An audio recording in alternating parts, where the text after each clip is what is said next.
What's up, guys? Welcome back to this week's episode of Revealed. This week we're going to give you some updates on some previous projects that we showed you, as well as introduce you to some new projects. So let's just dive right in. So right in front of me here, we have the back panels to some floating vanities that we showed you a couple weeks ago. Now, the actual vanities themselves are being painted. We made these in a manner that's slightly different to how we usually make them. With these vanities, we actually made them so that they can flat pack, basically. So we already sent out the painted parts for finish, and that's where they are now. But the back panels, we kept here so that we could work on them. These particular vanities are going to have a hidden drain, or at least the P-trap is going to be hidden. And what I mean by that is, when your P-trap comes, I say P-trap too much, P-shaped trap.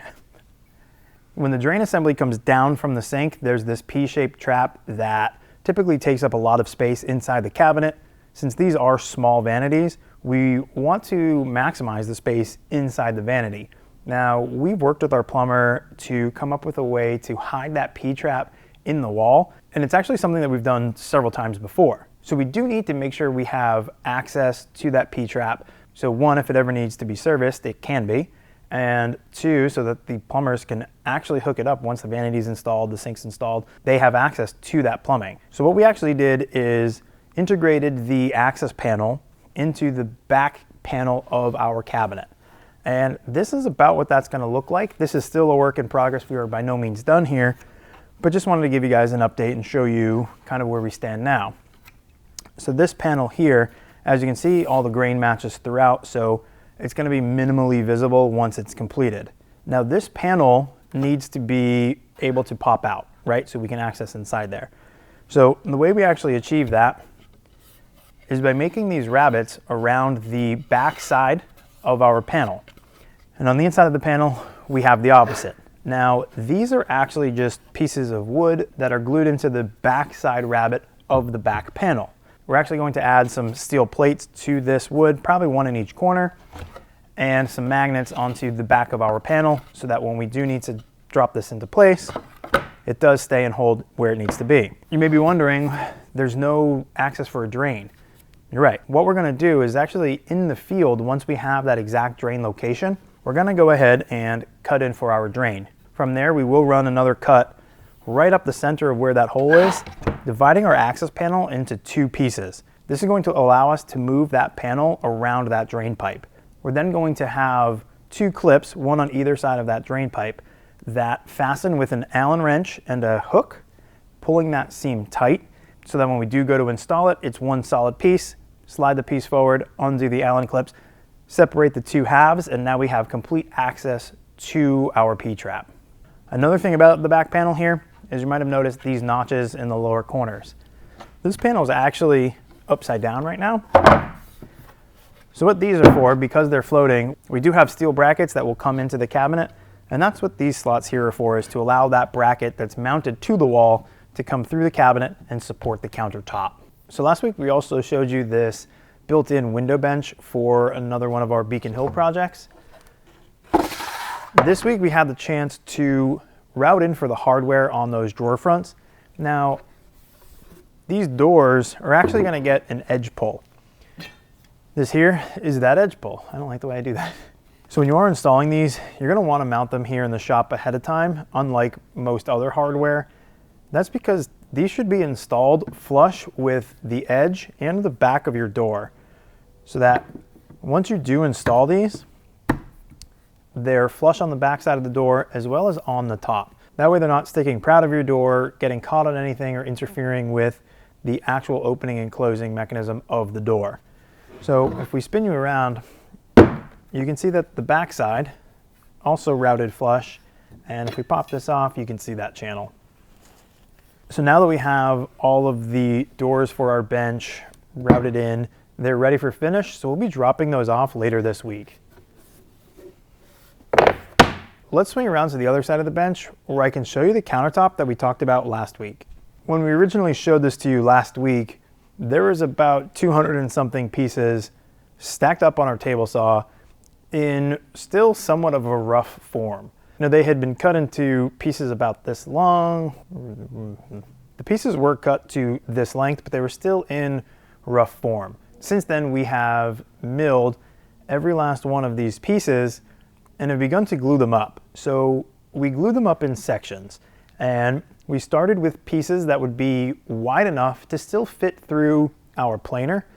So that way we can clean them up a little bit easier, a little bit nicer, and get to our desired thickness.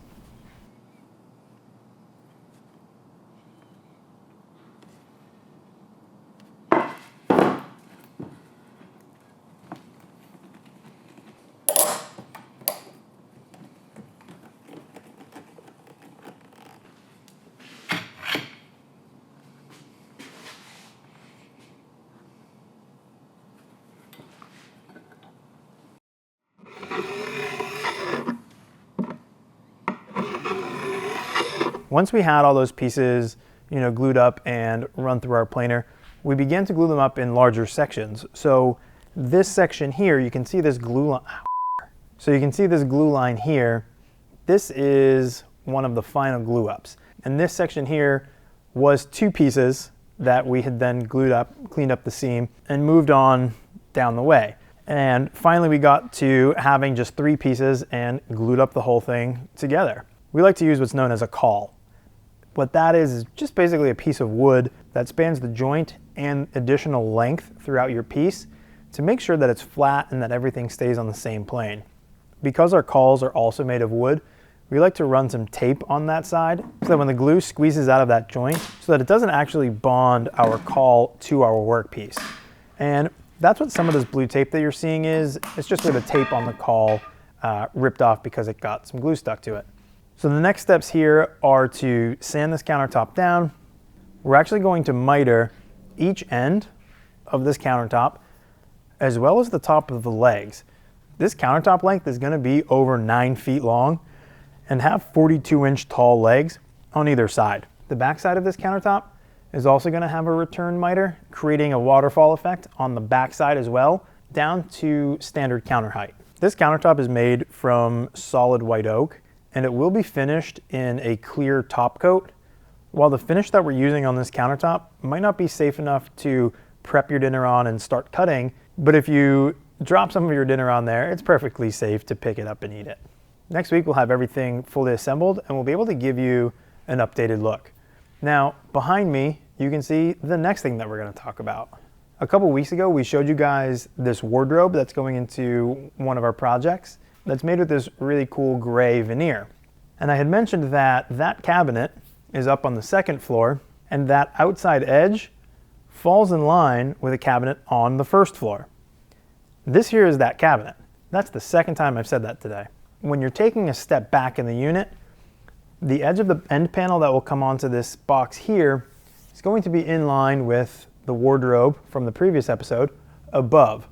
Now this here is an entryway cabinet. We have some adjustable shelves that will be going in here, and then a couple of drawers on the bottom side of this. This is so you can sit down and put your shoes on before you head out for the day. This entryway is going to be completely wrapped in that gray veneer. So we'll have an end panel, a large door, another end panel here, the drawer fronts, and it's also going to come down and across the side of the bench. We're even going to have a full height back panel that also matches. This entire unit is going to float 6 inches off the ground with no visible legs from underneath. Well, how are we going to do that? The same way that we install our floating vanities, we've already gone ahead and installed several steel brackets in the rough framing that will support the majority of the weight of this unit. Now the unit will also be fastened to the wall through the cabinet, but all the weight's really going to rest on those steel brackets. I know that I'm throwing a lot at you guys, so let me go grab the plans and show you exactly what I'm talking about. So looking at the plans, we can see the elevation view here. It might be a little bit difficult for you guys to see from this particular view that these aren't actually 2 full-size doors, that this is a panel that is set back up against the wall where this cabinet does come out, and this here is a bench. Now if we look over on the section view, we can actually see much clearer that there is a cabinet protruding off the wall, that the section on the right is just a slim wall-mounted panel, and then we do have a full depth bench sitting here. Again, 6 inches off the ground. You can see in our drawings, we do have our steel bracket outlined. We do this so that during the framing stages, we know where exactly to locate our steel brackets and where they need additional support along these studs. As well as you can see, we have all of the blocking for our cabinetry laid out in our shop drawings. And if you look at some of these more detailed sections, we can see that our drawer fronts do have an integrated pole, and in this case it's mitered. So one of the things that we like to do is return our panels down beyond that miter so that when you are looking through here, you're not seeing any contrast between the two different colored materials, the interior of the cabinet and, in this case, that gray veneer. I understand that looking at these drawings and with the case, you still might not fully be able to understand exactly what we're talking about here.